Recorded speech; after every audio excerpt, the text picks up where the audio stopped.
Eu gostaria de deixar aqui hoje, para a nossa meditação, alguns versículos no livro de Lucas, capítulo 9, a partir do versículo 18, que diz assim: Certa vez, Jesus estava orando em particular e com ele estavam os seus discípulos. Então lhes perguntou: Quem as multidões dizem que eu sou? Eles responderam: Alguns dizem que és João Batista, outros Elias e ainda outros que és um dos profetas do passado que ressuscitou. E vocês, o que dizem? Perguntou: Quem vocês dizem que eu sou? Pedro respondeu: O Cristo de Deus. Essa palavra já tem algum tempo que ela tem falado muito comigo. Ela tem martelado na minha cabeça há muito tempo, muitos dias. Então eu decidi aqui compartilhar com vocês algo que o Senhor falou comigo no meu coração, né? Jesus ele faz a pergunta ali aos discípulos, né? Quem as multidões dizem que eu sou?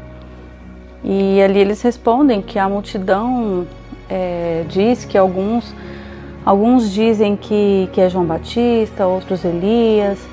Então ali a multidão ela dá a opinião dela a respeito do que eles acham que Jesus é.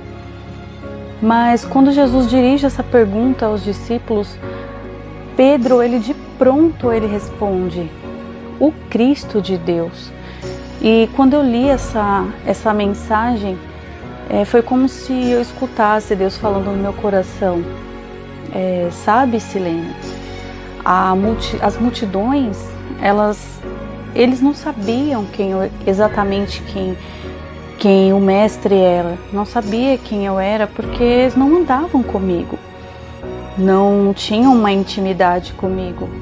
Porém, os discípulos sim, eles conviviam com Jesus, eles andavam com Jesus em todo o tempo, eles tinham uma intimidade com o Senhor. É como se a gente falasse assim: eu conheço tal pessoa, eu vi aquela pessoa pregando ali na igreja, né?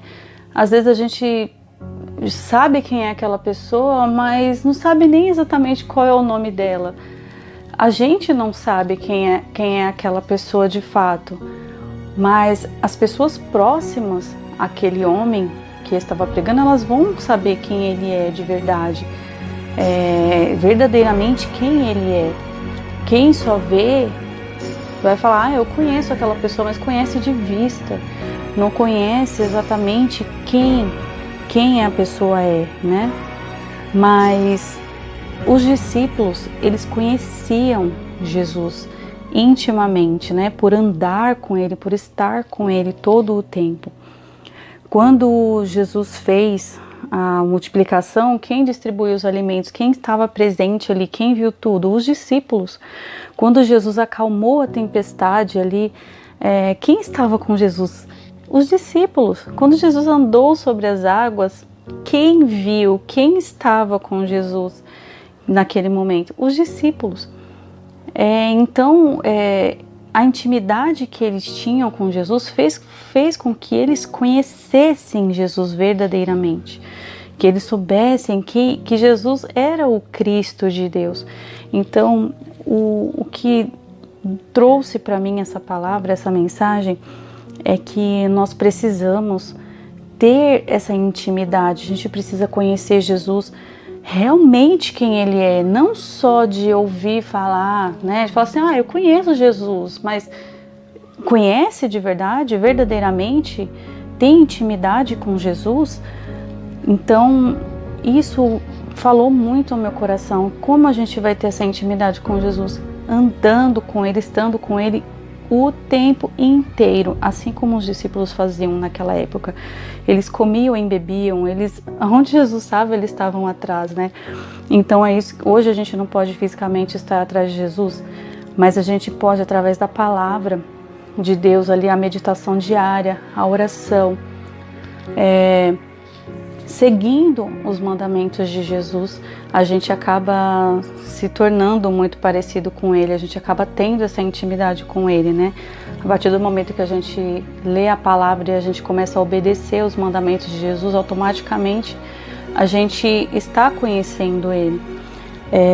Então, nos momentos de hoje, assim, por exemplo, nessa dificuldade em que o mundo tem enfrentado, né? Quantas pessoas têm caído em desespero, né? Muitas pessoas têm entrado em depressão. Por quê? Porque elas não conhecem Jesus verdadeiramente. Elas não sabem quem é Jesus de fato, né? O maravilhoso, o príncipe da paz, o todo-poderoso, Deus do impossível, né? Quem anda com Jesus sabe que Ele é aquele que é capaz de acalmar as tempestades. Quem anda com Jesus sabe que Ele é o Deus da multiplicação, que vai suprir todas as necessidades. Quem anda com Jesus sabe que Ele faz coisas extraordinárias, impossíveis, que pode resolver qualquer assunto, aquilo que não tem mais solução. Ele ressuscitou um morto. Hoje Ele pode fazer coisas maravilhosas, Ele pode curar enfermos quando não há mais solução para algum problema, quando não há mais cura. Jesus é o remédio, Ele é o médico dos médicos, Ele é a solução para as causas impossíveis, né? Jesus, Ele é o maravilhoso, o príncipe da paz, o todo-poderoso, o Deus do impossível. Que nós possamos depositar essa confiança e ter essa certeza que nós servimos o Cristo de Deus, que nós possamos ter essa intimidade a ponto de, nos momentos de aflição, a gente lembrar: eu sei em quem eu tenho crido, em quem eu tenho depositado a minha confiança, né? Então essa é a palavra que eu quero deixar aqui para nós no dia de hoje, que nós possamos o tempo todo estarmos buscando essa intimidade com o Senhor, para que nós nunca venhamos esquecer, que nós precisamos sempre ter em mente que nós sabemos em quem nós temos crido no Cristo de Deus, nós sabemos quem Ele é e que nós possamos depositar a nossa confiança nele, o Todo-Poderoso. Amém? Que Deus possa abençoar a cada uma em nome de Jesus.